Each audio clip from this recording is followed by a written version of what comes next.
पटना में प्रधानमंत्री road show करें, ये तो साफ साफ दिख रहा है कि डिस्प्रेशन का मामला है, बौखलाहट है। उन्होंने बनारस में रोड शो किया था तो उपेंद्र कुशवाहा ने कहा था कि प्रधानमंत्री के गरिमा के अनुरूप नहीं है रोड शो करना, किसी को पैरोल पर छुड़वाना और उनसे मदद लेना, जिसका आप इलाज करके डॉक्टर बन रहे थे होम्योपैथी के, आज उसी के शरण में आपको जाना पड़ रहा है, तो ये तो है ही। बीजेपी में मैं ब्लेम करता हूँ दो नेता, नित्यानंद राय और संजय जायसवाल, और चिराग पासवान ने कंधे पर बंदूक रख के छोड़ा।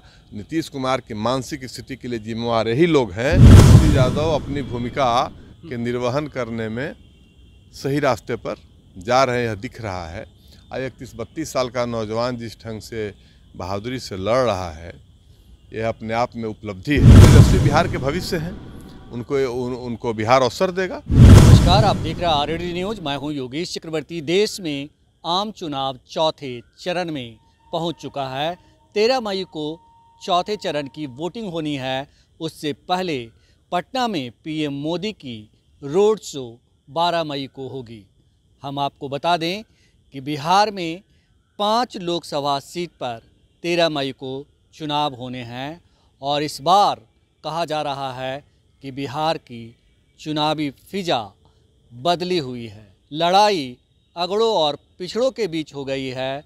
पीएम मोदी सीन में दूर दूर तक नहीं है। हद तो ये है कि पीएम मोदी को अगड़े समाज के लोग भी उस तरह घास नहीं डाल रहे जैसे 2014 और 2019 में वोट डाल रहे थे।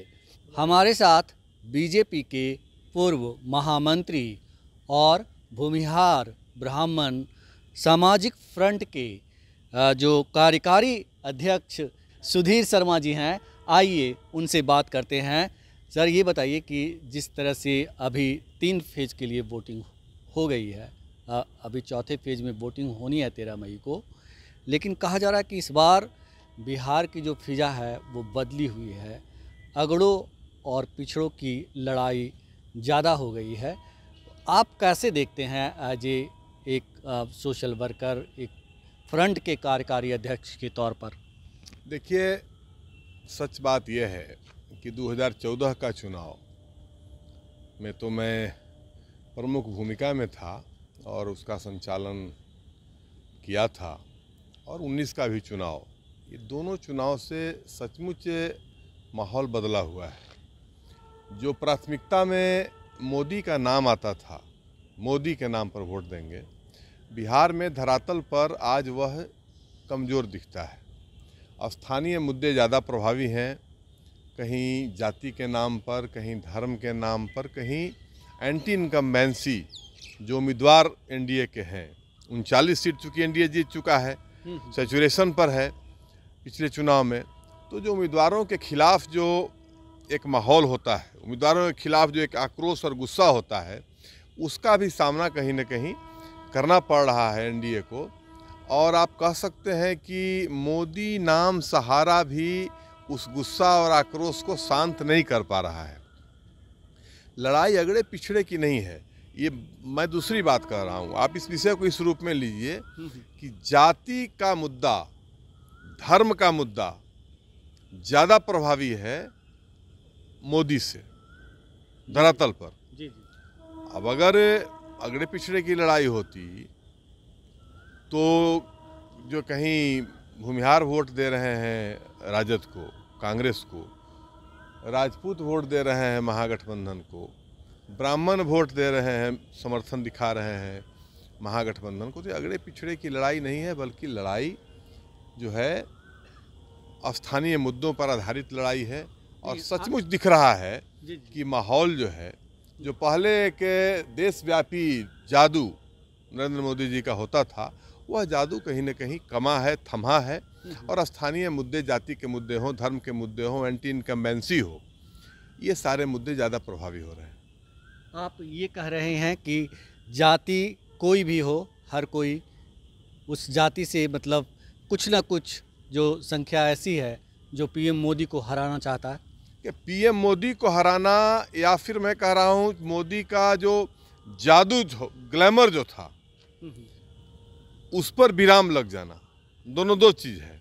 तो जो जादू, उनके जादू में, उनके जो प्रभाव में जो सारी चीज़ों को छोड़ करके लोग वोट करते थे एनडीए के उम्मीदवारों को, उससे असहमत होते हुए भी मैं नरेंद्र मोदी को वोट कर रहा हूँ। अब वह चीज़ कहीं ना कहीं कमा है।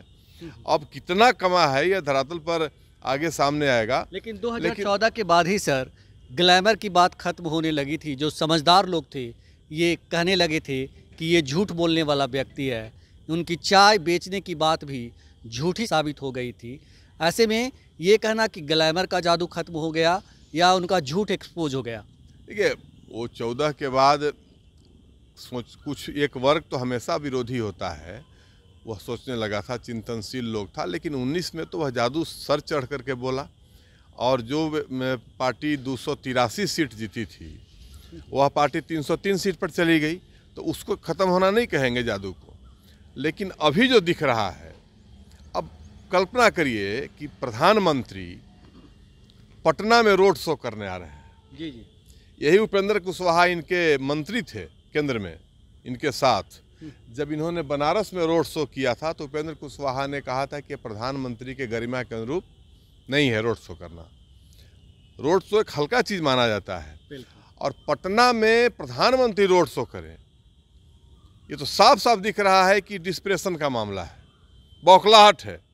लग रहा है कि शायद हम अच्छा नहीं कर रहे हैं, तो उसको कंपनसेट करने के लिए इस प्रकार के कदम उठाए जा रहे हैं। तो ये दिख रहा है इस बार, और उसमें कोई जाति और अगड़ा पिछड़ा का विषय नहीं है। विषय है कि हर जाति के लोग और यूथ जो है, नौजवान है, किसान है, इनमें कहीं ना कहीं बौखलाहट है और उसका प्रकटीकरण हो रहा है। जिस तरह से मुंगेर में ललन सिंह को अनंत सिंह का सहारा लेना पड़ रहा है, जिन्होंने अनंत सिंह को जेल भिजवाया था, आज उनको पैरोल दिलवा रहे हैं और उनके मुंह से अपनी प्रशंसा करवा रहे हैं।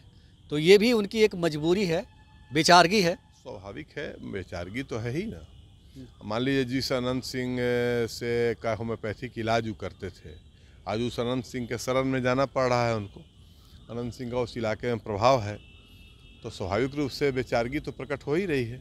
इस तमाम चीज़ों के साथ ये भी एक उदाहरण है, वानगी है जी जी जी। कि अनंत सिंह को पैरोल पर छुड़वाना और उनसे मदद लेना, जिसका आप इलाज करके डॉक्टर बन रहे थे होम्योपैथी के, आज उसी के शरण में आपको जाना पड़ रहा है। तो ये तो है ही, एक वानगी ये भी है। जी जी जी। आप भूमिहार ब्राह्मण सामाजिक फ्रंट के कार्यकारी अध्यक्ष हैं। क्या आपको लगता है कि सचमुच जो है जो अगड़ी जाति है भूमिहार और ब्राह्मण उच्च जाति मानी जाती है, ये दोनों जातियां भी जो भले ही थोड़ी संख्या में हो, लेकिन पीएम मोदी के कार्यशैली से उनके जो वादे थे पूरे जो नहीं हुए उसको लेकर के नाराज़ है और अपनी जगह तलाश रहा है। देखिए, पीएम मोदी के वादे और कार्यशैली का विषय तो समाज के सब सेक्शन में नाराज होगा। भूमिहार ब्राह्मणों में एक कहीं न कहीं कम्प्लेक्स ये एक धारणा घर कर गई है कि हम जिस अनुपात में बीजेपी को समर्थन दिए हैं, बीजेपी ने उस अनुपात में हमारा सम्मान नहीं किया है। यह धारणा बलवती हुई है, और लोग तुलना करके देखता है कि भाई बाकी जातियां जो कोर वोटर है किसी पार्टी की, वो जिस ढंग से सम्मान अपने पार्टी में पाती हैं, वो भूमिहार ब्राह्मणों को वह सम्मान भाजपा में नहीं है। ठगा हुआ महसूस करते हैं। इनको लगता है कि हमारी अनदेखी हुई है, हमको हमारी हिस्सेदारी नहीं मिली है। तो ये वर्ग जो है बीजेपी से कहीं ना कहीं गुस्सा है इन वर्गों में कि ये जो है हमको प्रॉपर सम्मान इस पार्टी में जितना मिलना चाहिए था हम लोगों ने खड़ा किया है। हम लोगों ने लालू यादव के खिलाफ अपना सर्वस्व समर्पण करके, सर्वस्व न्यौछावर करके बीजेपी को खड़ा किया, और इस वर्ग को, इस जाति को सम्मान बीजेपी में जो मिलना चाहिए था वह नहीं मिल रहा है। इसका गुस्सा है समाज में। जी जी जी। बात करें महागठबंधन की, तो महागठबंधन में प्रतिपक्ष के जो नेता हैं तेजस्वी यादव अकेले सीएम नीतीश और पीएम मोदी से लड़ रहे हैं। पीएम मोदी को रोड शो करना पड़ रहा है, बार बार उन्हें शहजादे और कई तरह के जो विशेषणों से नवाजना पड़ रहा है पीएम मोदी को। तो ये एक प्रधानमंत्री के लिए शर्म की बात है। देखिए, उतना मैं नहीं जानता, मेरा कहना है कि Tejashwi Yadav is doing well. Tejashwi Yadav अपनी भूमिका के निर्वहन करने में सही रास्ते पर जा रहे हैं, दिख रहा है। आज 31-32 साल का नौजवान जिस ढंग से बहादुरी से लड़ रहा है, यह अपने आप में उपलब्धि है। और वह व्यक्ति नरेंद्र मोदी जी अगर शहजादा कह रहे हैं तो यह तो माना ही जाएगा कि भाई तेजस्वी को उन्होंने ज़बरदस्त नोटिस में लिया है। तेजस्वी यादव उनके लिए एक संकट है, ये तो दिख ही रहा है। नीतीश जी के लिए भी संकट है। नीतीश जी तो दया के पात्र हैं। नीतीश जी को मैं एक आदर्श नेता मानता रहा हूँ। नीतीश जी की ईमानदारी, उनका समर्पण, उनका जो संतुलन बिहार के राजनीति में अनपैरेलल रहा है। लेकिन आज नीतीश कुमार दया के पात्र हैं और नीतीश कुमार की स्थिति देख करके मतलब कष्ट होता है। और उनकी इस मानसिक स्थिति के लिए जिम्मेवार जो लोग हैं, इतिहास और नीतीश कुमार के समर्थक उनको माफ़ नहीं करेंगे। जो आदमी बिहार में 118 विधायक का नेता था, 71 विधायक का नेता हुआ 15 में, उस आदमी को 43 सीट पर ला दिया गया। पीठ में छुरा मारा बीजेपी ने, नित्यानंद राय ने, संजय जायसवाल ने और चिराग पासवान ने। इसका बदला मुझे लगता है कि नीतीश कुमार के समर्थक जरूर लेंगे इस चुनाव में, क्योंकि अब नीतीश कुमार की मानसिक स्थिति जिस प्रकार से हो गई है, जॉल्ट एक झटका लगा उनको 2020 के चुनाव में। कह रहे मेरे साथ ही क्या हो गया, खेल हो गया, मुझे तो बिल्कुल जो है सो पीठ में छुरा मार दिया लोगों ने। नीतीश कुमार के उम्मीदवारों के खिलाफ लोजपा उम्मीदवार देना, लोजपा ही भाजपा का नारा देना, और जिस प्रकार से नीतीश कुमार को डैमेज किया इन लोगों ने। बीजेपी में मैं ब्लेम करता हूं 2 नेता, नित्यानंद राय और संजय जायसवाल, और चिराग पासवान ने कंधे पर बंदूक रख के छोड़ा। नीतीश कुमार की मानसिक स्थिति के लिए जिम्मेवार यही लोग हैं। और नीतीश कुमार के लोग, नीतीश कुमार का समर्थक वर्ग कहीं न कहीं इससे आहत है। जानकारी सब लोगों को है, इसका बदला चुनाव में लेगा। लेकिन चिराग पासवान तो कह रहे हैं कि ये शिष्टाचार है कि पीएम मोदी का नीतीश जी पैर पकड़ रहे हैं। नीतीश कुमार पैर कहाँ पकड़ रहे हैं, कहाँ पैर पकड़े हैं, मेहनत नहीं। लेकिन अगर वह कहीं, मैं कहा ना कि अपने विचलित मानसिक स्थिति में अगर ऐसा कुछ कर भी रहे हैं, दोनों एक उम्र के हैं, क्यों पैर पकड़ेंगे नीतीश कुमार। और नीतीश कुमार कोई नरेंद्र मोदी से जूनियर थोड़े हैं राजनीति में, उनसे वो सीनियर। पकड़ा ही पैर तो भाई, मैं जब मानसिक स्थिति में कह रहा हूँ दया के पात्र हो गए हैं, तो उस स्थिति में किसका पैर पकड़ रहे हैं वह विषय नहीं है। वो अब तो उस पर चर्चा ही करना बेकार है कि क्या कर रहे हैं। कहीं न कहीं वह जो है, मैं कहा ना कि उनकी जो मानसिक स्थिति है, वह देख करके वो एक संतुलित और आदर्श राजनेता की मानसिक स्थिति देख करके दया आती है कि नीतीश कुमार कितना शार्पनेस था, क्या संतुलन था, क्या तेजी थी, क्या जानकारी थी, और वह आदमी आज इस स्थिति में पहुंच गया है। अपनी बात नहीं कह पाता है, माने डायलॉग नहीं कर पाता है भीड़ से, लोगों से, पत्रकारों से। तो नीतीश कुमार की इस स्थिति के लिए जिम्मेवार कौन लोग हैं जो 43 सीट पर उनको ला दिए 2020 में। आपसे मेरा आखिरी सवाल है। तेजस्वी यादव कहते हैं कि हमारी जो पार्टी है, जो A to Z की पार्टी है, सचमुच आरजेडी A to Z की पार्टी है? अब तो तेजस्वी यादव, लालू यादव को दिखाना है कि A to Z की पार्टी है, ये किसकी पार्टी है। अब इसमें मैं उनकी पार्टी में थोड़े हूँ। आप पार्टी में नहीं हैं, तो आप मैं तो एक समीक्षा कर रहा हूँ, निष्पक्ष विश्लेषण कर रहा हूँ। यह तो कहने से और कार्यकलाप से, मतलब काम और मन, कर्म और वचन तीनों से दिखाना पड़ता है। तो अगर वो दिखाएंगे तो तेजस्वी बिहार के भविष्य हैं, उनको बिहार अवसर देगा। अब इसमें अब हम उसमें क्या कह सकते हैं, कोई हम राजद के प्रवक्ता तो है नहीं, राजद के नेता है नहीं। के नाते मैं नहीं पूछ रहा, आप एक नहीं 2-2 कास्ट के जो है एक सामाजिक फ्रंट है, उसका मुखिया है, इस नाते पूछ रहा हूँ। तो मैं कहा A to Z की पार्टी का जो विषय है, तो अब सब लोगों को साथ लेकर के चलें। एक स्वच्छ राजनीति बिहार में हो, रोजगार की बात हो, बिहार में कृषि के विकास की बात हो, बिहार में एक समावेशी विकास की बात हो, बिहार में सब लोगों को साथ एक मिल्लत का वातावरण हो, ये सब लोगों की कामना है। कोई टकराव और इस प्रकार की राजनीति कोई पसंद नहीं करता है। तो A to Z को अगर लेकर के वे चलते हैं तो ये स्वागतयोग्य कदम है। जी जी, लगता है कि 2025 में जो उनका सपना है सीएम बनने का पूरा, अब वो सपना क्या होगा नहीं होगा उस पर मैं अभी नहीं कुछ कह सकता हूँ। लेकिन अगर साथ देंगे, आप लोग साथ देंगे, अगर वो भाई उस सब लोगों को साथ लेकर अगर चलते हैं तो आप साथ देने के लिए तैयार है कि नहीं? समाज टकराव नहीं चाहता है। जी जी, कोई समाज टकराव की राजनीति करना नहीं चाहता है। आज दुनिया इतना आगे बढ़ चुकी है कि लोग मिल्लत की राजनीति, सहूलियत की राजनीति, एक सौहार्द की राजनीति, एक समाज में इस प्रकार का वातावरण हो, भाईचारे की राजनीति, यह होना चाहिए और हर समाज इसका स्वागत करेगा। अगर इस प्रकार का हारमोनी, सोशल हारमोनी अगर हो और सब लोगों को साथ लेकर के चलने की बात अगर कोई नेता करता हो तो स्वागत योग्य बात है, स्वागत योग्य कदम है।